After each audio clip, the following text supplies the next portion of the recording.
Humans of the cardboard, welcome back to Just Nuts, guys. I'm here with yet another revamp to the Lair of Darkness deck profile. One of my favorite decks of all time. You guys know that. It's kind of a staple on the channel. We got Metaverse off the ban list. That is a pretty nice little tick to the archetype. One of my biggest complaints for the archetype always is that sometimes it just feels like different parts of the deck don't get you to others, and that's what really makes a nice, fluid archetype in Yu-Gi-Oh! In modern day, is that like, oh, this is a trap deck, so the traps get you to monsters, right? Sorta. The Lilith gets you to the traps, but then like you need LAIR. Like LAIR is just such an integral part of the strategy, and the deck really struggled to get you to LAIR without Metaverse at multiple copies. So thank you, Konami, for finally banning Mystic Mine when we didn't even care as much about it in this format, but it is what it is. It would come up again, and because of that, we were able to get Metaverse back at 3. So without further ado, let's jump into this thing, and it's going to be a somewhat different profile than the last one I uploaded, because this one is actually going in harder on the Bystial stuff, because I think in this build, this is like something I want to delve into. So this is just the current build I have going on. So here we go. Starting off with our main level 3, Fiend monsters, triple copies of Lilith, Lady of Lament, triple copies of Tour Guide from the Underworld, and 1 copy of Skarm, Malbranch of the Burning Abyss. Really cool, like, interesting package here. So what I love about these is that the Tour Guide now, because of the new Underworld monster in the extract, the Link monster, this card is like gets you access to like a fully effect turned on Lilith, which is very, very good. And then obviously Lilith, just Lilith, and then Skarm. So Skarm makes it so that Fiend Griefing can get us access to either of these on the follow-up and be an interruption, while also being a pretty cool target for Tour Guide. And we'll talk about that more when we get to the extra deck, but sometimes Tour Guide, so I think the biggest thing that Tour Guide, that I have trepidation with Tour Guide in this build is Bystials. Bystials and Mudor and Kelda, but more so Bystials. Just because like that line of play just straight up gets cut off by a Bystial, like completely turned off, which is really annoying. That package can be annoying to play against, even though we play it ourselves. But yeah, I mean, that's mostly it. And if we go for this play where we summon Skarm, you actually play around Bystials pretty well, and we'll talk about that again when we get to the extra. But that's it for the level 3. It's just your main 6 normal summons that are getting you to Lilith, and then the 1 Skarm. Not super ideal to draw, but like it is what it is. There. From there, we still play triple copies of Arima, and actually I'm playing 1 Diabolos because we're playing the Bystial package ourselves. We have Magnamut, and Magnamut with Lubellion gives us like 6 copies of ways to like get access to this card, which I really like. And there's actually other ways as well we'll talk about in the extra to kind of get this card in rotation, which is really sweet. I just think this build kind of makes this this card a little bit way more accessible and fluid than like other past builds of LAIR, which I have like hated this card at times because it just, you drew it and it was dead because you had to use Ties of the Brethren to play that turn, or you just didn't see Lilith with it and you had no way to trigger it to get it on field, and it was just dead either way, which is really annoying. That's it there. Moving on to the Bystial package. The one card I don't have for this list right now is Bystial Lubellion. It's like the one, I mean, I guess for a super, Magnamut and like Druism are pretty expensive right now, but the only actual expensive card I don't have is Lubellion. But you got to play him if you're going to play like the full-on package, so let's just say we do for right now. Sorry about the proxies. Triple Lubellion, triple Magnamut, triple Druisworm, and the 1 Saranir. I think this works totally fine right now. I think we're in, tier 0, whatever you want to call it, you know what I mean, tier format, and these cards are all insanely strong versus tier. They're just so good in that matchup, which really makes me think that this version of the deck actually has a somewhat solid matchup into that deck, which is really cool. But yeah, it's all solid. This is just a standard lineup here. You could play more Saranir, but I don't personally love the card. It's cool because it's like more names, but if we're already playing this many names, I think we're fine to just play the 1, just because you need it for the standard setup. But yeah, it's really cool. And also, on End-Phase Magnamut, searching Diabolos definitely can come up. The last monster I play is 1 Scythe. This is still another piece of the deck that I'm like still on the fence about, but I just the thing that I get scared about with this deck is if you don't open like your strongest pairing of cards, right? Lilith plus LAIR, so that way you're able to like tribute your opponent's stuff for traps, and setting up like the full Bystial package by opening Lubellion. If you don't open like the strongest pieces of your like deck and just kind of like, oh, a couple traps and like, you know what I mean, no normal summon, and you just kind of have to like make do like some of the less potent like Bystial monsters, I really just wanted a trap card that I felt like if I could resolve one trap, it could potentially end my opponent's whole turn. And so that's why I end up still trying to mess around with this. There's an argument you could also play like Dimensional Barrier, so you don't have to play the brick, but I just think this inherently stops like every summoning mechanic, whereas versus Sprite, you turn off Exceeds, but they can still do some stuff under their links, so that doesn't even turn them off. Same thing with just a couple of other decks. Turn off Fusions for tier, and they can still do some link stuff or some Exceed stuff, so just cutting them off completely is just a little bit safer there. Plus we have like back to the front, so we have ways to potentially trigger that card again. That's the idea, at least. From there, triple copies of Lair of Darkness for the spells. You got to play it. I think there's an argument you could drop this down to 2. Now that we have Metaverse in the deck, we have even more access to this card because it's not just 2 more copies in the form of the Metaverses are playing, but also Lilith, or any way to get to Lilith, also gets you access to LAIR now. It's really cool. I like it. I don't know if you necessarily have to play 3, but it's also a really scary card for a lot of decks. Even going second, if you activate this is like has to be a must negate for your opponent, because they know if your next play is either like normal Lilith or, you know what I mean, whatever else you play, Super Poly or any of those cards that just punish them, they know they like have to keep this card from resolving. So it's honestly even like a good bait card going second as well. Triple Prosperity in a deck like this is huge because you always want to find either a Lilith or a Tour Guide in your hand, or maybe find a Bystial Lubellion, stuff like that. Just looking for your best starters and assisting cards for sure to get your engine online. If you don't have LAIR, it's great for finding a copy of that as well, even more so than in the past, because we can play more copies with the Metaverses. So yeah, this card's sweet. Like it a lot. And the last spell is one, Branded Regained. Honestly, I just wanted power because LAIR can definitely be considered a less powerful deck in the modern landscape of Yu-Gi-Oh! So I wanted to have the full payoff for the Bystial package if you are going to resolve those plays. So Branded Regained, very important for that. Then from there, we move to the trap lineup. Triple Dogmatic Punishment. It's just one of the single best, like, just generic removal cards in the game in the form of a normal trap. You gotta love it.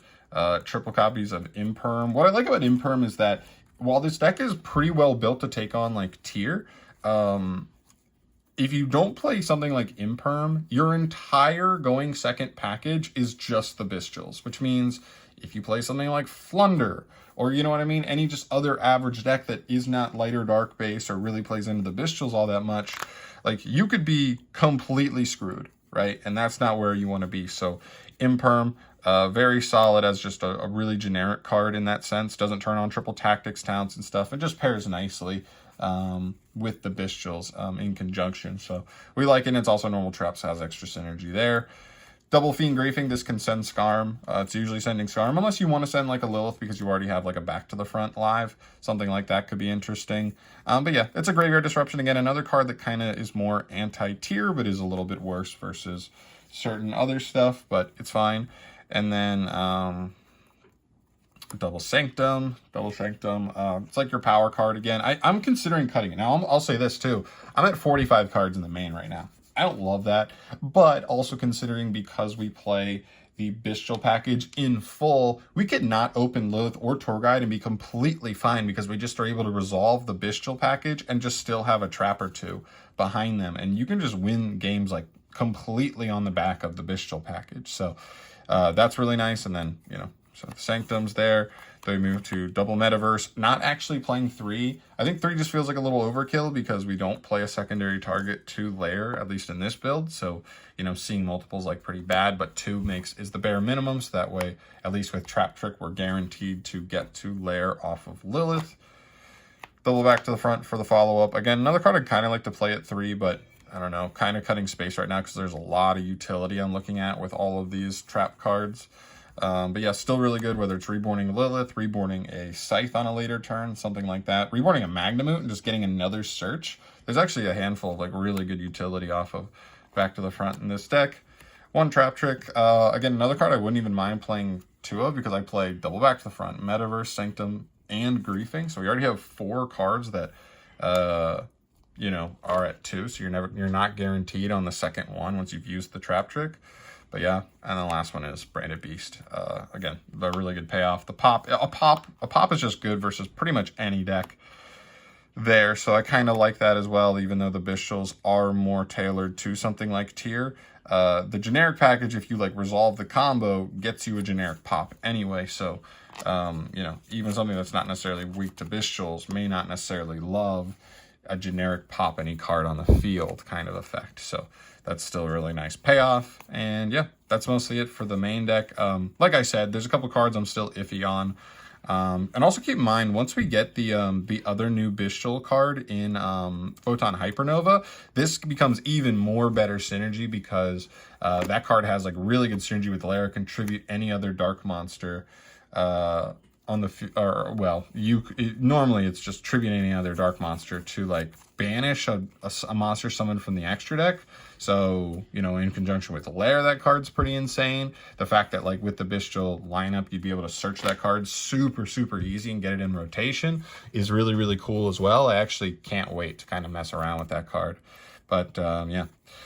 So yeah, just mostly looking at like the artifact package on if I really want to continue playing those or not. If I want to play another trap trick, another back to the front, I'm honestly not sure, but 45 already feels kind of high. But at least the Bystials being a whole nother engine that can hold their own completely makes me feel a little better that like I don't have to find one of these 6 cards to like my chances in a duel, which is nice. And then moving into the extra deck and the final part of the deck profile here. 1 Link Spider. This is just to turn a LAIR token into an effect monster, so that way you can make Muckracker with it. Speaking of which, Muckracker, Dark, and Hieratic Seal for the Link 2s. Muckracker, very important because it makes Tour Guide make a Lilith. You pretty much go like Tour Guide summon Lilith, but it's negated, right? So that's not that good. You link them for this, pitch a card to revive the Lilith, and then the Lilith can tribute Muckracker to set a trap. So you'll still have Lilith on the field. It'll be 2,000 attack, and you've already grabbed any trap from your deck. All in one, you know, 1.5 card, which is actually pretty sweet. So this card's pretty good. You could arguably play it at 2 if you wanted. Dark, just a dark base deck. You should probably be playing Dark. And also with the Bystials, being able to like steal an opponent's Magnamut, search your own Bystial is pretty nice. And then Hieratic Seal. This card's pretty cool. Sometimes you can make it if you just have a heavier Bystial lineup on field to get an extra interruption. But it's cool because like you can trigger Drua's Worm by making this to go ahead and remove a card, then summon a Magnamut or maybe a Diabolos or another Drua's Worm on the opponent's turn. There's a lot of utility off this card. I think it's just pretty good, and I think 1 copy feels pretty nice to me. Moving on from there, High Links, 1 Unicorn, 1 Access Code. Unicorn, just basic removal, and you want to link 3 to be able to make Access Code with. I don't expect to make these all that often, but to be fair, it's, you know, you're going to have tokens. And sometimes you just have, you know, 2 tokens on your field on top of whatever you came back into your turn with. So it's pretty easy to snowball into these cards, especially if you have like a follow-up Tour Guide in hand. That's 2 more materials super easily. So yeah. There. Then for the Exceed package, I do play a small DDD package. So this is what I'm talking about with the Tour Guide play. So with Tour Guide and Scarm, the idea here is that I can just go normal Tour Guide, special Scarm, and then overlay these for Darius. And then the way these work is you can just pretty much rank these up completely for free. And then King Tells pretty much says any monster that activates its effect, you can detach 2 materials to attach that opponent's card as material, like to this card. Which is pretty cool. It's not once per turn, it's just once per chain. So he can technically activate 3 separate times. And when he detaches 2 materials, you detach Scarm, and then Scarm will just search on end phase for like a Lilith or a Tour Guide, which is really cool. So like you're getting follow-up and upwards of 3 interruptions off of just 1 Tour Guide, and they can't Bystial you until you've already fired one of the steals from this card. So playing into a deck that you were like expecting Bystials from, this play is just way better and safer. Versus just going for it and saying, you know what, special Lilith, and you go to Reborn it off Muckracker. 1 Bystial could just lose you the duel in that scenario. So you don't want to play directly into that. This is still pretty easy to make just because you have Tour Guide and those plays available to you. It's pretty cool. And you could almost play a Zeus as well if you wanted, because you could even like rank all these up, go battle phase attack, and then make a Zeus for like 5 materials off of this, which would be pretty insane. But yeah, space is pretty tight, especially with punishment. But I will say, if you find another card, if you want to swap punishment for like Ballista Squad, you could open up like straight up 4 more extra deck slots. Play the Zeus, you can even play Fortune Tune if you want for like another rank 3 option that's like a little safer than like Darius, where like any removal kind of beats him. Rank 6s, 1 Wallow and 1 Hieratic Dragon of King of Atum. Wall is just insane. We all know this, especially with a full Bystial package like we have, and even more so when we get the new one. We might even play even more in that build than we do now, which is really cool. And then Hieratic Dragon King of Atum, really cool. So the idea behind this card was you just can get extra value off of like a same play where you would be going into your seal.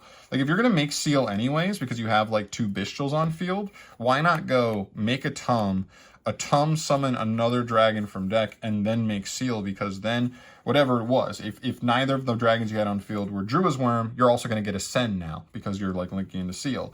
If you hadn't searched off Magnemute that turn, you just summon Magnemute, trigger the search, and then you make seal. So that way you're getting an extra card. Or it's just summon Diabolos out of the deck, get him in rotation, and then go into this, which if you had like your LAIR on the field, seal counts as a dark on the field, so when it tributes itself to like do its effect, then you can like use Diabolos to come back, and that's really cool. So I felt like in those situations, like having Atum just raises the ceiling of those plays just a little bit more, which is really nice. And then the rest are just punishment targets. Domolintus, 1 Aggregator, 1 Cyber Dark End Dragon. I'm only expecting to resolve, 2 punishments in a duel. Normally this is not Labyrinth, so we can't just add it back and use it every turn. So just in case we need to pop something big, negating something and popping something, you're almost always going to use Intis more than the other 2, but the other 2 could come up and they seem like the best other cover your bases kind of targets if you can only play 4 total. But yeah, so yeah, I would look at maybe playing Zeus. I would look at maybe playing some other Link monsters, maybe a second Muckracker, like I said, that could definitely come up in a grindier duel where you need to resolve multiple tour guides over the course of it.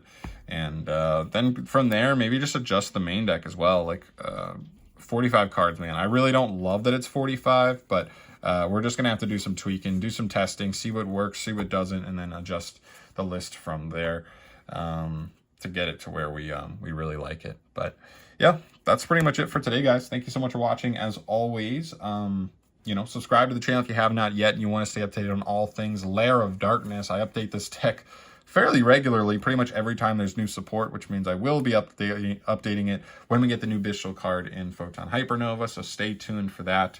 And I will, I guess I'll see you guys in that video. But yeah, that's it for me. I'm signing out. Let me know your thoughts down below. Any ideas as for editing the build? I'd love to hear thoughts down there.